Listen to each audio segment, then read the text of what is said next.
welcome back. We are here for your second top four match. I'm still Regina, but this time I'm joined by Gabby Snyder. Hi, Gabby. What's Hello, up? Regina. It's great seeing you again, and it's great seeing all everybody's happy and excited faces in chat once again as we are going to be showcasing the second top four match of the tournament.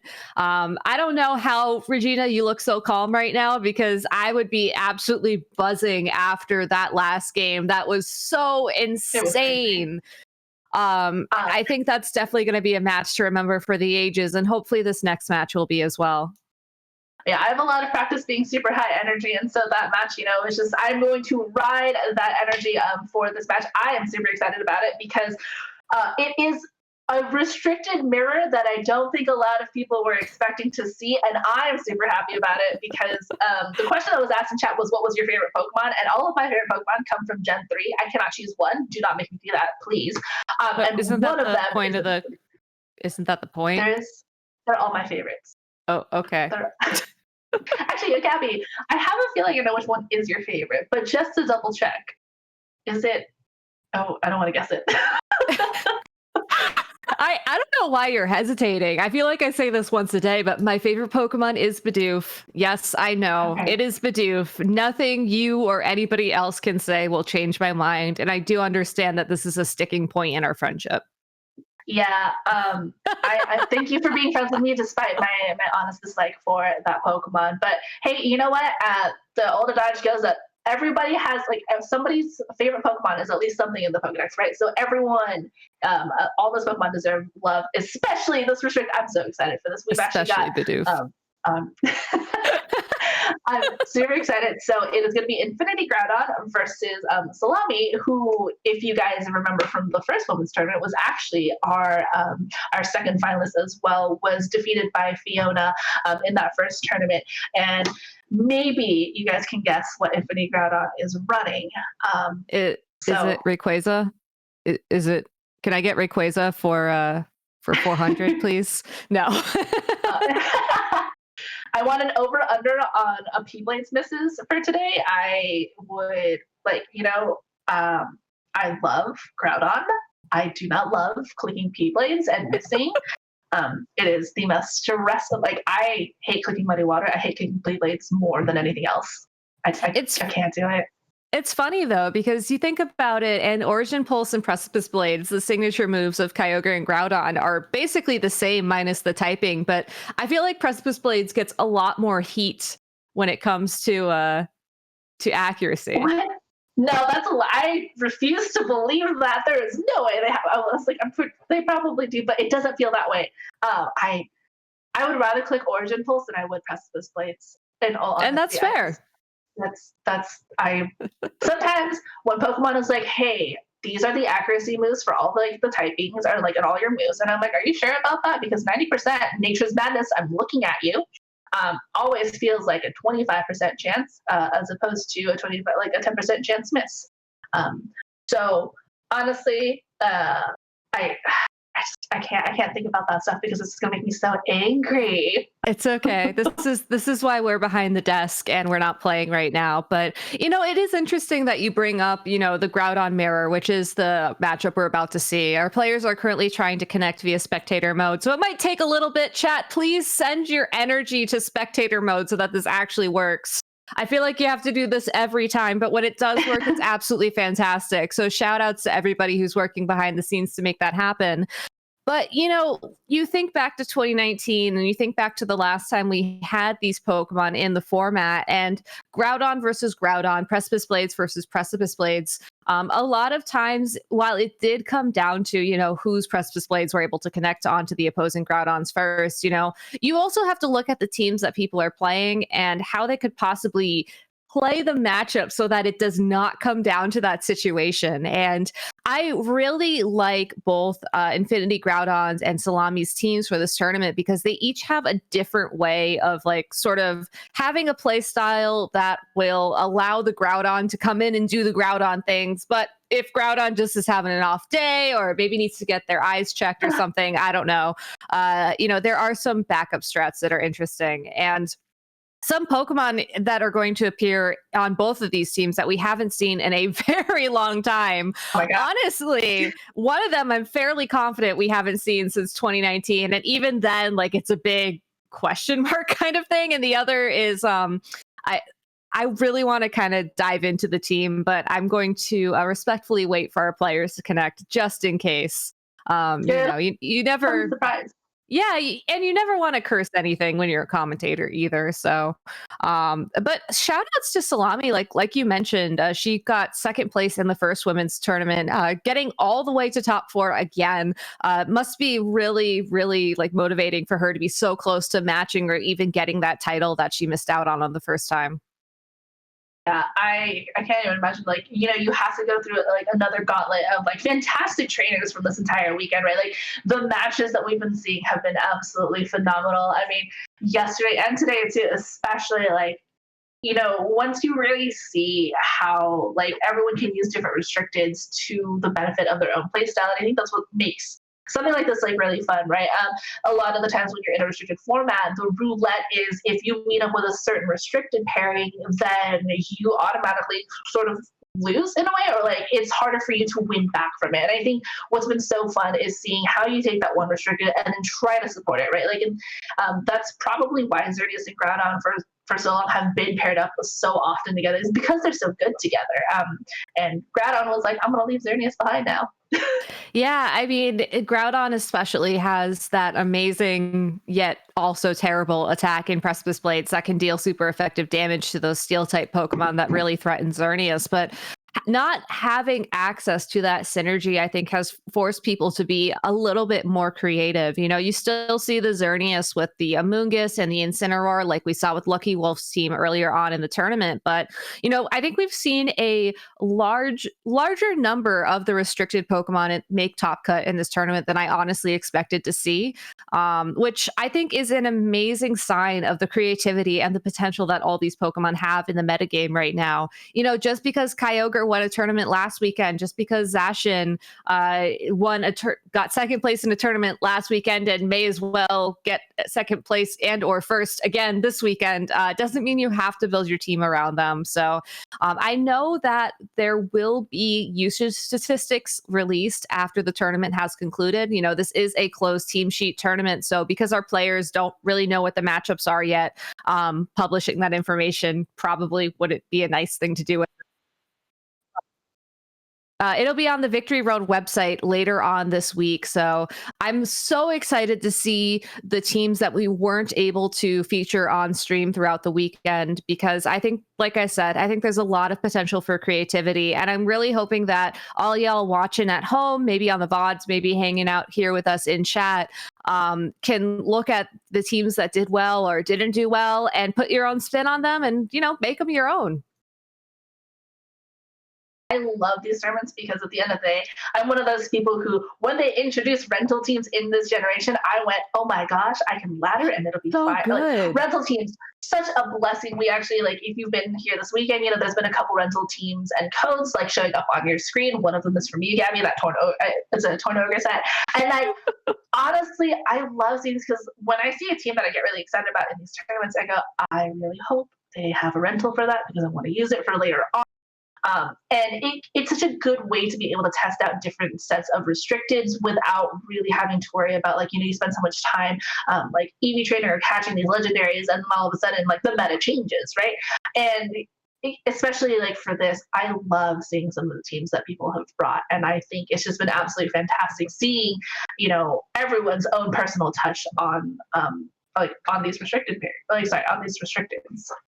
Yeah, and if you're somebody who's watching this stream right now and you're, maybe a little bit hesitant to get into competitive Pokemon, or maybe you used to play competitive Pokemon, but you haven't in a while for whatever reason, honestly, trying out some of the rental codes from this tournament and that others have published online is the best way to get started. Like you said, you don't have to train any Pokemon. You don't have to spend hours resetting or breeding or getting battle points so you can then cash out all those vitamins that you need, or alternatively getting cash so you can cash out all the vitamins you need. You just type the code in, you go onto the battle stadium, and then you're able to start laddering. It's such an amazing quality of life improvement compared to past generations, and it really has helped the scene grow immensely. So thank you to everybody who's participated in this tournament, who have been posting their teams on Twitter. You can at me if you posted a team and you want to share it with the world, because I have been retweeting like a monster, because there are so many cool ideas out there and I really can't wait to try them out myself. So thank you to everybody who is helping out to grow the game in that regard. Like, it's so cool. Like, I mean, I feel like I've just been on a quality of life kick for Sword and Shield, but it is really honestly It's that much great. better for competitive. It really is. Yeah, I mean, we're still waiting for our two top four players to be looking for each other. So, you know, we can wax poetic about this for a long time. I actually have 3 rental codes right now in my, like, on my game save. One's for Lugia, one is for Dialga, and one is for Yveltal, which only one of those has been used. The Yveltal team is Yveltal and Moltres, which I was joking about on Twitter once, where I was like, what if I just use Big Yveltal and Baby Yveltal? Because I'm not gonna lie, Galarian Moltres in Season 7 was what got me back into playing Pokemon and laddering. But I was like, Baby Yveltal and Big Yveltal. It's going about as well as you can expect. I mean, but that's good, right? You're meeting your expectations, and I feel like that is the start to growth. You just play the game. You maybe you take notes, maybe you just stream until your brain turns into a potato. I don't know, but eventually you internalize all of that, and somehow you quote unquote get good. One team, there will be a Lele team for me at some point, and it's gonna have, I don't know, maybe Kyogre on it, so you don't get faked out. Just Dynamax changed so many strategies, and I think it was super fun. But honestly, like, if, like Gabby said, if you guys have rental codes, like, feel free to share the love to people on there. I think there's something so special about sharing a rental code and then people messaging you and being like, hey, I used your rental code, it was great and I loved it, and like, thanks for that, right? It's such a fantastic thing to be like, oh yeah, like, someone got to, like, top, like, 500 on ladder with my team, like, but that shows that it's definitely usable, just not by me. I feel the same way, but that's okay. It's all good. It's all good. So thank you to everybody in chat, by the way, who's spamming the toad to support spectator mode. I see y'all, and you are very appreciated right now. Unfortunately, we're still waiting, and I don't think it's going to end up working out. Ooh. So spamming the code. Yeah, it's unfortunately, it looks like spectator mode is not going to cooperate with us today. But y'all, I see those toads out there. You did your best. Thank you so much for contributing your energy to spectator mode. Unfortunately, technology happens, so we will let Lauren and Salami get their games started. And, you know, for the sake of filling time, because we are going to have to, wait for this game to finish, just in case anybody's curious about what teams they were going to be running, Lauren has a team of the Groudon, Charizard, Whimsicott, Incineroar, Thundurus, wow, and Naganadel. And Salami is running a team of Umbreon, Groudon, Indeedee, Charizard, Kartana, and Porygon 2. So would have been a really hype matchup, but at the end of the day, it is important that the players actually get to play, and there's only so much we can do when it comes to getting them to connect. Yeah. Oh man, I would love to see that Naganadel, like, especially, like, it's a Pokemon that I know exists. But honestly, like, good luck to them, because I think it's going to be a great match. And no matter what happens, there's going to be a Groudon in finals. That's my that's crazy. And one of the things I was really hoping to see, as it does look like they are still trying to connect. So, hope's not lost yet. We need extra toads in chat in order to get them to connect at this point. Yeah, send all your energies in the form of toads, apparently. Apparently that's how it works. It's not spirit bombs anymore. It's toads. Oh my god. I just got that. I was like ramping myself up to go into this amazing analysis, and then it's just all toad puns all the way down. You know puns break me, Regina. You know They're my fine. weakness. I've got it, guys. We've done it. No, but in all seriousness, one of the things I was really looking forward to seeing and talking about is the similarities between Salami's team and Hirofumi Kimura's second place team from the 2019 World Championships. Because when you see a Groudon next to an Umbreon with access to psychic terrain, I just feel like there's too many similarities there to like not talk about that. I think that Umbreon team from Worlds in 2019 was honestly one of the most hyped up finals matches that I've ever seen. And Fun. being able to have such a bulky Pokemon to rely on Snarl and just kind of sit there and just say, I see you, Kyogre. I see you, special attackers. Like, tough And I'm luck. paid. I'm not afraid. I'm just gonna stay on the field until otherwise. It's pretty exciting, and I've been like subconsciously waiting for someone to come up with a Groudon and a Umbreon team to like bring that back into the spotlight. So, Yeah. but I mean, that's great. yeah. But also, again, Lauren is running a team of Groudon, Charizard, Whimsicott, Incineroar, Thundurus, and Naganadel. And Naganadel is that other Pokemon that I don't think I've honestly seen since the 2019 season, and even then, it was very short lived. The one move that I think was the reason everybody brought it, right? We saw that and we were like, what is like we're like, what exactly does it do again? Because it's one of those Pokemon you see and you're just like, oh yeah, that was a Pokemon they introduced and people talked about using it for a bit. But losing access to Tailwind, which for the most part, because of Dynamax and Max Airstream, doesn't really hurt a lot of Pokemon. But when that's like one of the core reasons why you are bringing a Naganadel, like I think the fact that you get this far with it is really fun because no one's really expecting to see a Naganadel on their Pokemon No. side. No one is ever expecting the Naganadel, unfortunately, or maybe fortunately for Lauren. It's I guess it's worked out pretty well since she's in top four. But really, it's always been one of the more interesting Ultra Beasts, in my opinion, because of its amazing typing. You have Ultra Sun, Ultra Moon slash Sun and Moon, which really introduced the Alolan Guardians, those part fairy type Pokemon that were insanely popular, very centralizing to the metagame. Like, you usually had to have one of those Pokemon at that point in time on your team to either set up terrain for your benefit or to take it away from your opponent or both. But then you have this like really powerful poison dragon type Pokemon show up, and it's like, yeah, I think this was an attempt at balance, and it works when Naganadel gets the opportunity to go for those same type attack boosted poison type attacks. It just works out fantastic. It's just so hard to navigate into that position. So I'm Naganadel very is scary. it is. It's very, very scary, but at the same time, that's the benefit to having a very strong poison type Pokemon on your team in the metagame that we're currently in. I think that Sword and Shield certainly changed things around a little bit with the introduction of so many Steel type Pokemon. And like I keep saying, I still think Steel type is the best type for Dynamaxing, period, right now. But with a Groudon on your team, you can certainly handle that and give Naganadel the freedom it needs to succeed. So, Yeah. yeah, I'm that's like what it trying to does. think.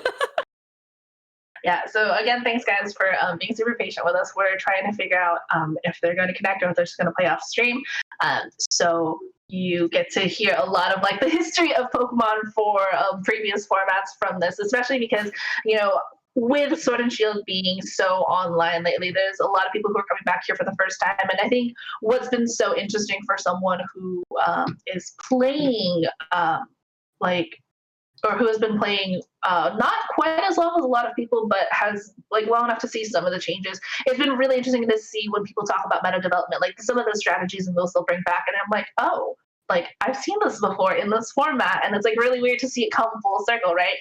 And something that stays the same is there is always going to be someone who hates Incineroar and someone who hates Landorus, and that will never change. And I love that. Yeah. Like it's a common like theme. I do got to ask everybody in chat, since we are waiting right now. I'm very curious. What year was it that you either started to play VGC or started to follow VGC? see. I may have an ulterior motive for asking this question, but I can't say anything else. Otherwise, I'm pretty sure Terrence is going to be very angry at me for spoiling one of the questions.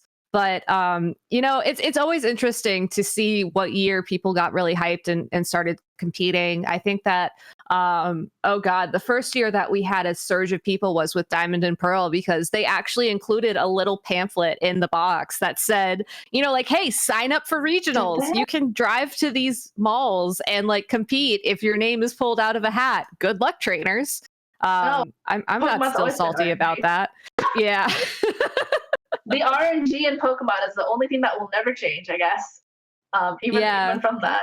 So that's why. But apparently, hey, Team Preview is working. So while you guys answer that question of what is what year was it that you guys started playing this, we are going to go straight into the Smash Valley. Again, thank you all so much for your patience and for listening to us talk about the past VGC formats. So we've got Whimsicott and Charizard going to be the lead of choice here from Lauren, also known as Infinity Groudon, and Groudon and Indeedee is going to take the field for Salami side of the field. Guys, I love Groudon and I'm so excited about this. Shout outs to Indeedee, the curry connoisseur. I think that's very important. But thank you all so much again for your patience. Thank you so much for your toads. We have done it, and we have a match. Now, the Indeedee out on the field means that the Whimsicott won't be able to target any of the Pokemon on Salami's side of the field with those priority boosted, prankster moves. But I think in this situation, Whimsicott has exactly what it wants on the field already. Charizard most likely has that solar power, is already in the sun. And if it has something like Scorching Sands or Solar Beam, that Groudon is going to be in a lot of trouble. Before it has to take any sort of those moves from Charizard. So Groudon, I think this is actually the second time we've seen a Groudon Dynamax to date, which is 2 more times than I've usually seen one. Whimsicott not wanting to be taken out by that second train. This would go straight for that Moon Blast. Heat Wave from Charizard does an immense amount of damage into that Groudon and brings that Indeedee down to its Focus Sash. Groudon, though, taking this opportunity to eat a berry. It's actually going to be that Citrus Berry variant here, as Indeedee, thanks to the DLC, is now access to this move, Expanding Force, hits both Pokemon, but not quite enough to get the Whimsicott Focus Dash, but Rockfall from this Groudon is going to be able to pick up that knockout on Charizard and is like, hey, yeah, you can hit me with Heat Wave, but we're going to change the weather and we're going to take you down. Interesting that Sand was set up right next to that Focus Sash Indeedee, though. Yes, the Charizard is going to get knocked out, but this Indeedee is going to be taken out as well. It's possible that the Indeedee was only on the field to stop any prankster interference when it came to that Groudon, but still a bit of a loss for Salami. I do like that the Groudon Dynamax to take that Heat Wave. As you can see, it did about half damage to the Groudon in the sun, which means that could have potentially been a knockout had it not gone for that Dynamax. So really important things to call out, as it looks like, Regina, you might get your wish.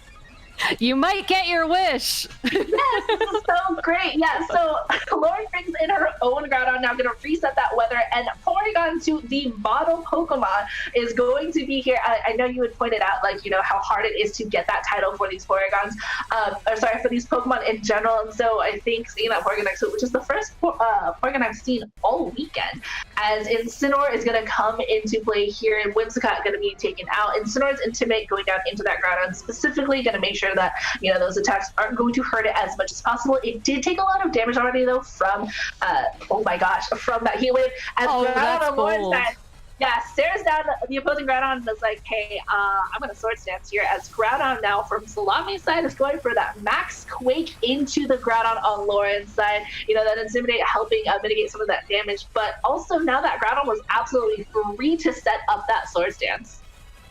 Yeah, I really love the Incineroar switch in there, just because it did allow that Groudon to take that Max Quake fairly comfortably, though it almost looks like that Max Quake would have been a roll regardless. Porygon 2 taking the opportunity to set up Trick Room here means we could be in a very interesting spot. Now, it's hard to say how these Groudons are trained. Looking at Salami's team, I feel like the Trick Room is interesting. Like, is this the kind of Groudon that, runs an absolute minimum speed, or is it just something that tries to take advantage of Trick Room, situationally? And I am really excited to see how these Groudon are going to face off against each other, especially now that we have the Dynamax mirror.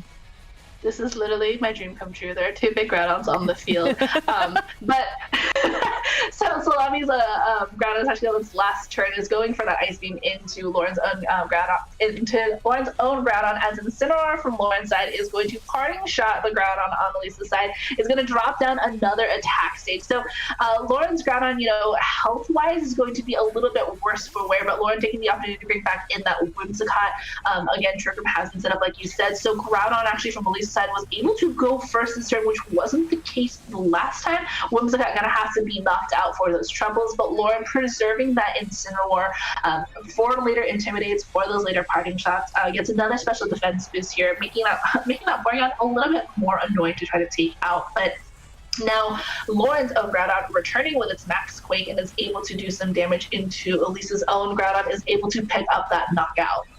Yeah, those intimidates are really adding up on Elisa's Groudon, and unfortunately, because of that, it just wasn't able to get the damage down onto the opposing Groudon. I do like how she targeted the Incineroar that turn. I really like Lauren's switch there. I think having the fake out here to, stall out the remainder of Trick Room is going to be very helpful for her. But more importantly, had that Groudon taken that Max Quake, it would have been at -3 attack, and that Groudon at that point would have been forced to switch or just sit on the field while Elisa switches in her last Pokemon. It is going to be the Umbreon, which is a very curious choice. If you think back all the way to 2019 with Hirofumi's team, as I was talking about a little bit earlier, Umbreon does get access to Moonlight, can use the sun to restore a large chunk of its health, but more importantly, also gets access to Foul Play. And if it does have Foul Play, that could do a ton of damage to the opposing Groudon. And Porygon going for another Ice Beam into Lauren's Groudon, but is enough to proc the berry, not enough to knock it out. However, a follow-up from Umbreon, like you said, that Foul Play, doubling down into that Groudon spot, is able to pick up the knockout, leaving this Incineroar the only Pokemon left on Lauren's side of the field. And Porygon is one of those, hey, it's going to be hard to take care of, but in the sun, Incineroar is able to do a lot of damage with that Flare Blitz, but like you said, because of the fact that we are in the sun, Moonlight for recovery will heal a lot more HP for Umbreon. Yeah, and Elisa's going to have to be smart about where she weaves in these moonlights. I think that the fortunate thing is that if you play it a little bit more aggressively from the beginning, you can ensure that you're at full health. And then when the Incineroar is going for those flare blitzes outside of the sun, it's not going to be doing as much damage anyways. But Umbreon revealing another helpful tech. Yawn will ensure that this Incineroar will be put to sleep in one turn. So really, as long as Umbreon is able to stay on the field, I think Elisa has locked in this game one. Yeah, I really appreciate that all she's been clicking is that Ice Beam, because, this is a closed team sheet format, and so the more information you preserve for that second game, the better. And Porygon has just been clicking and clicking, obviously you're expecting Trick Room from Porygon, but having that Ice Beam and then not knowing the other moves that it might have has been really nice. And another Ice Beam from Porygon on this last turn to Trick Room going into that Incineroar. It will be falling asleep this next turn if it doesn't get knocked out, and Umbreon showing that Foul Play once more, slowly chipping away at the health of this Incineroar, and yeah, it'll return with Flare Blitz. But it goes to sleep, you keep attacking it, it might have a berry, but at that point, what are you really gonna do? For Lauren, I think now you're just thinking about game 2. Yeah, good information, though. The Figgy Berry revealed on the Incineroar. I think that going for Ice Beam here is definitely a little bit risky. We have seen a couple of Ice Beam freezes throughout this tournament, and had the Ice Beam frozen the Incineroar, then it wouldn't have been put to sleep, and it could have potentially thawed or something. But I think Umbreon and Porygon 2 together are going to be able to do enough damage to close this game out. One thing that Elisa should probably think about is maybe weaving in a Recover if she she has it on her Porygon too, just to be safe. You don't want to leave any of your Pokemon within a critical hit knockout range, especially against a Pokemon as bulky as Incineroar that's going to take several turns to take down. But still, very well played from Elisa, and I'm excited to see how both these trainers are going to handle game 2, because I think Lauren tried to start off very, very offensively, but was just caught completely off guard with that quick knockout of the Charizard.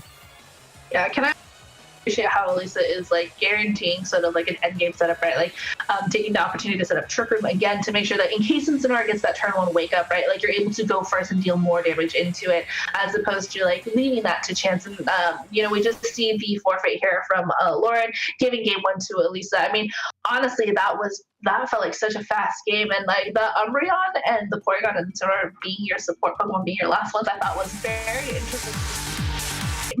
Yeah, but it works out very well when your opponent has these like hyper offensive Pokemon. Umbreon can do damage to the Incineroar and the Groudon thanks to their high attack stats and foul play. Porygon Ice Beam is super effective against Groudon because it cannot Primal Revert at this point in time, so it's only a ground type Pokemon. The synergy just worked out very well there. So really, once the Charizard was gone, it felt like Porygon 2 was in a pretty comfortable place to clean up the game, knowing that it still had Umbreon there to help it. Going into game 2, I would like to see Elisa sort of rely on that same kind of strategy. Maybe go for a Trick Room a little bit sooner. I think that Porygon 2 with Eviolite can be EV'd to take a Heat Wave in the sun from a Charizard. So maybe if you can try and go for that first, or otherwise, if you're comfortable, I guess, with risking a taunt from the Whimsicott, which is always something that you have to keep in mind. And then allow your Groudon to move first and not have to worry too much about just getting stuck on the field like it kind of did in game 1, but still very well played. I'm so excited to see how these trainers are going to adapt. Yeah. I think the fact too that you double down to that Groudon to make sure that it doesn't get full use of its Dynamax turns was also like really smart of Lisa. Like you don't want to let Groudon have to be able to wreak havoc onto your team.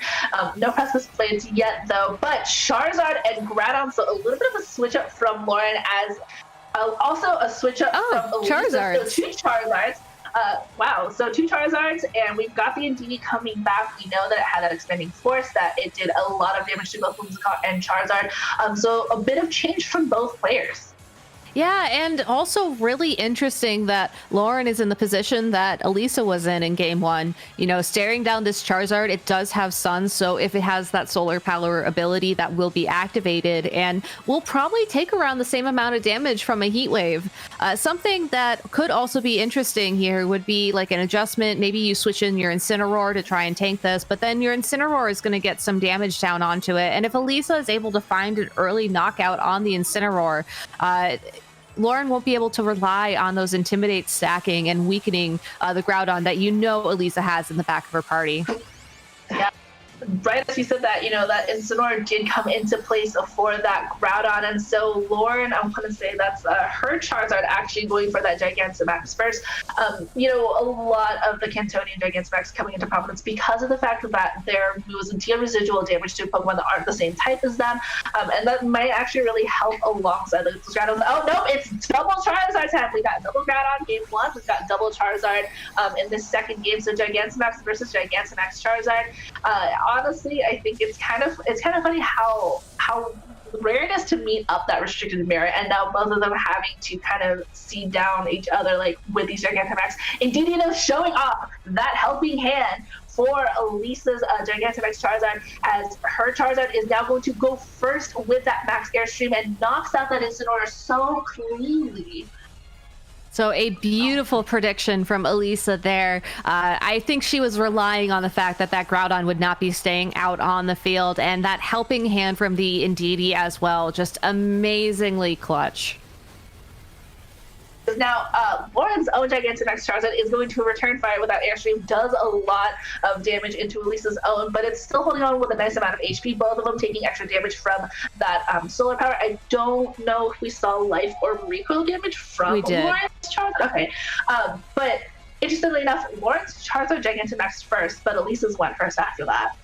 So it was definitely a speed tie, which means these Charizard are probably fast and furious, which oh, there it is. There it is. Another adjustment from Lauren, sending in the Naganadel as her next Pokemon. So we know that she brought the Groudon and she left the Whimsicott behind for the Naganadel.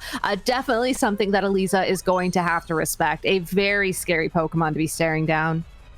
And then Dini is doing what it does best, is draws the attention to itself with Follow Me, as Elisa's Charizard is going to win this potential speed tie again and gets that max airstream down into Lauren's, not enough to knock it out. And, you know, now Lauren's going to be able to return fire later on, does take some of that extra damage from that Life Orb. I think we might actually be losing Lauren's from that Life Orb damage, and Solar Power is able to get an attack down into Indeedee, has to take that critical hit, but thanks to Focus Sash is like, hey, doesn't matter how many crits you get on me, I'm going to hold on with 1 HP. Both of them do get that extra speed boost. Naganadel is more importantly too, but Lauren is going to get knocked out from that Life Orb recoil damage. If it wasn't going to get knocked out there, it would have been from Solar Power, but Heat Wave from Naganadel in this life is like, hey, I'm just going to take care of both of you. So everyone on the field is gone except Naganadel. Yeah, Naganadel is, again, it's one of those crazy powerful special attackers that you just don't think about until you're staring it down. And it gets a +2 boost from the Beast Boost, since it was able to knock out both the Indeedee and the Charizard. So this Naganadel +1 speed, +2 special attack. As much as this Groudon is going to try and take that, I think Elisa's only option this turn is to try and go for a Trick Room so that you don't worry about the Naganadel. But again, it's such a tall ask for both of these Pokemon on Elisa's side of the field to withstand a Sun boosted +2 special attack Heat Wave. Heat Wave does miss. Precipice Blades does miss. Elisa might have to be hoping for a little bit of luck to bring her the win she so desperately wants right now to go back into finals. But here we go. There's the Protect. Let's see if there's a Trick Room to follow it up. Naganadel is absolutely a fright, like you had said. The boosted in the sun at +2 special attack, and it's actually not enough to get rid of that Porygon. Here we go. Blades from Lauren is not going to hit that ground because it's protected, but hits the Porygon, which honestly, I love that animation. Looks so cool. And Porygon, you know, unable to hang on to way too much damage from that Heat Wave, and is not able to set up the Trick Room like, you know, Elisa was probably planning to do so, because the speed that she had was not comparable to the Naganadel at all.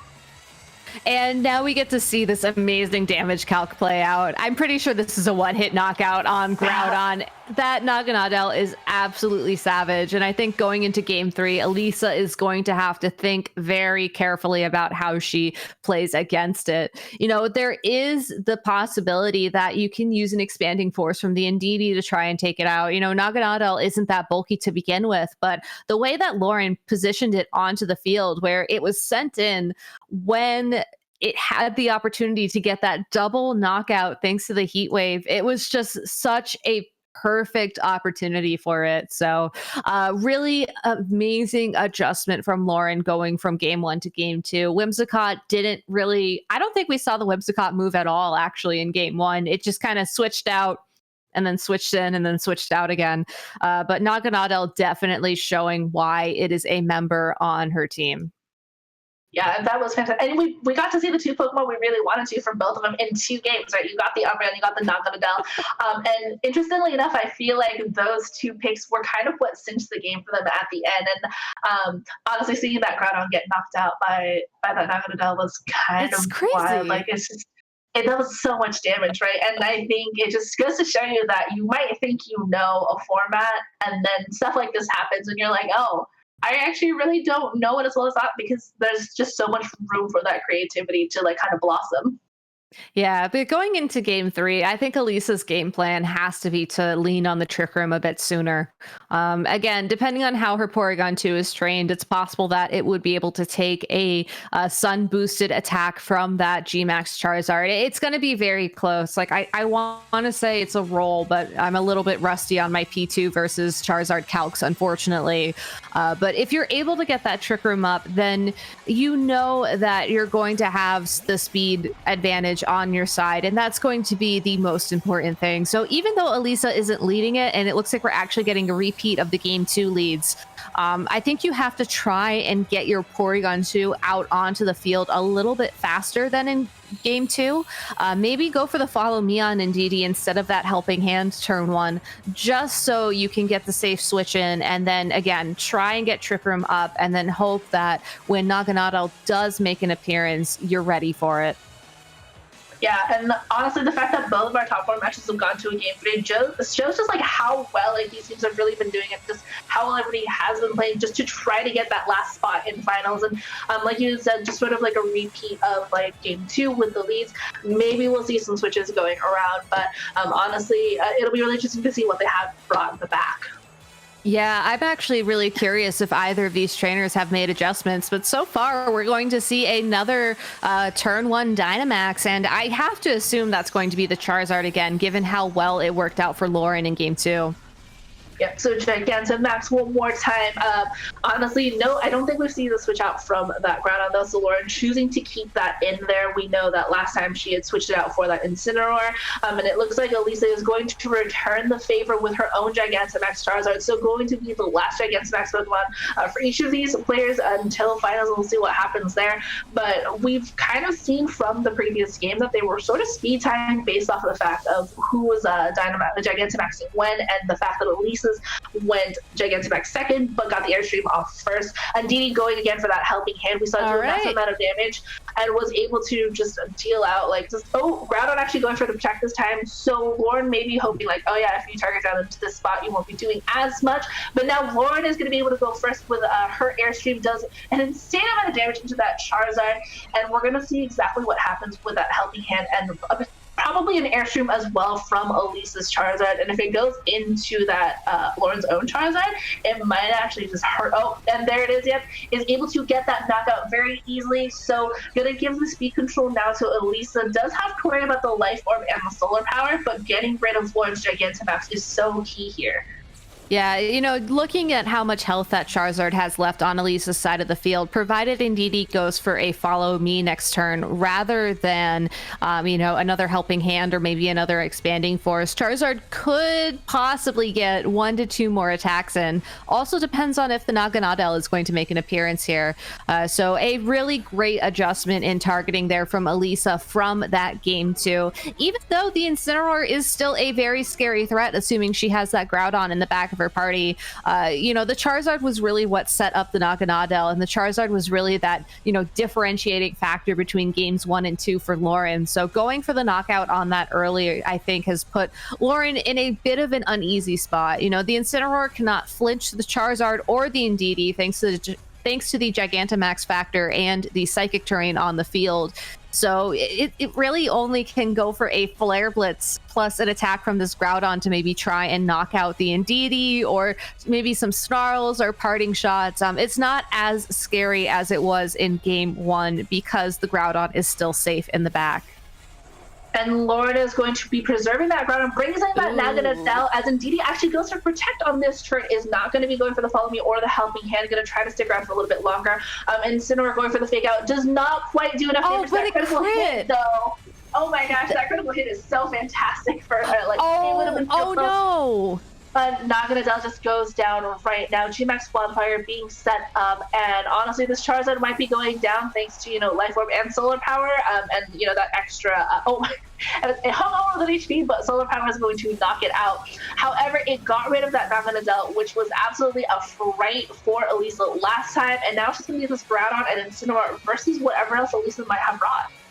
Yeah, and Elisa still has 2 Pokemon remaining as well. Lauren's Incineroar is trapped on the field, so if it wants to try and lower the Groudon's attack on Lisa's side, like we saw in that game 1, it's going to be forced to focus on parting shots. So something that will, punish it a little bit more, I think, than being able to switch around like we saw in game 1, because the longer it's on the field, the more likely it will be to be hit by those Precipice Blades. Now, Elisa does have an option to try and just end the game immediately right now if she decides. Helping Hand plus Precipice Blades, given that Groudon has not been intimidated, most likely would be a double knockout, but that is such a risky play. You know, you risk the Precipice Blades missing, and if Lauren is able to hit Precipice Blades twice first, that's definitely going to be problematic. So why bother with Helping Hand when you can use Expanding Force to do that chip and just hope that you're able to get that KO? Oh man, Indeedee holds on though, and Groudon now, from Elisa said, both Groudons hitting both targets with their Precipice Blades. It does not pick up either knockout. Incineroar and Groudon are going to be able to eat those berries. So we know that both of these Groudons are berry variants, and not quite enough to pick up that knockout. I think if you if you believe in your Groudon for being able to hit those, that Helping Hand would have sealed the deal. But Incineroar taking this opportunity to go for the parting shot and knock down the attack now on Elisa's Groudon. But thanks to the G-Max Wildfire, Lauren's Groudon's gonna have to take a little bit more damage at the end of every turn. Yeah, but I think the key thing to keep in mind here is look at the damage on the field on Elisa's Groudon versus Lauren's Groudon. Again, we are very much still in a will the Precipice Blades hit game, but Elisa can guarantee a KO here, provided you just do that much damage with Expanding Force. And it looks like, just like that, Elisa will be moving on to the finals once again. Indeedee, just absolutely a champ here. What a game. Man, we didn't even see Elisa's last Pokemon too. No. So also, all of those Precipice Blades hit, and now I have hope again in Groudon, and I know that when I play Groudon and I click Precipice Blades, I'm gonna miss all of mine. So that's false hope there. But honestly, like, Elisa making it back into finals, and gonna have to try to win this one and see if maybe a repeat of last time where she had gotten second place before as well. Yeah, and it's going to be a super interesting matchup as well, because Mogar's team also a very unique, and I would even argue, I'm not quite sure how Lapras and Zacian are going to pair up against the Groudon, especially knowing that there is Helping Hand available on that Indeedee to boost those Precipice Blades. So it's going to be an amazingly hype match. Shout out to Lauren for making it to top 4. I love your team. The Naganadel is super awesome, and I wouldn't be surprised if we start seeing more Naganadel teams starting to take over the ladder a bit, because what a freaking ultra beast that Pokemon is. Oh, that was a good one. You did it. I did it. That's my one pun of the evening. I'll be here all week, but my puns will not. Oh, that's okay. I'll help support you in that way. Like, I'll offer you a Helping Hand in the puns. Okay. Honestly, I'm just super happy, because either way we were going to get a Groudon in finals, and that's all I really want. Like, that's just great. And I think it's so funny because a lot of people probably wrote off Groudon after this, and there's not a single Kyogre to be seen now in finals. So I'm very happy about that. Oh man, but what a crazy game. I am so excited again to see these finals play out. I believe we are going to take a bit of a break before bringing finals to you. Let the players stretch, get some water, do all the stuff you got to do to set yourself up for a finals win. So let's see that hype in chat, everybody. We are here. We are ready to go into finals. We will be back real soon, so please stay tuned.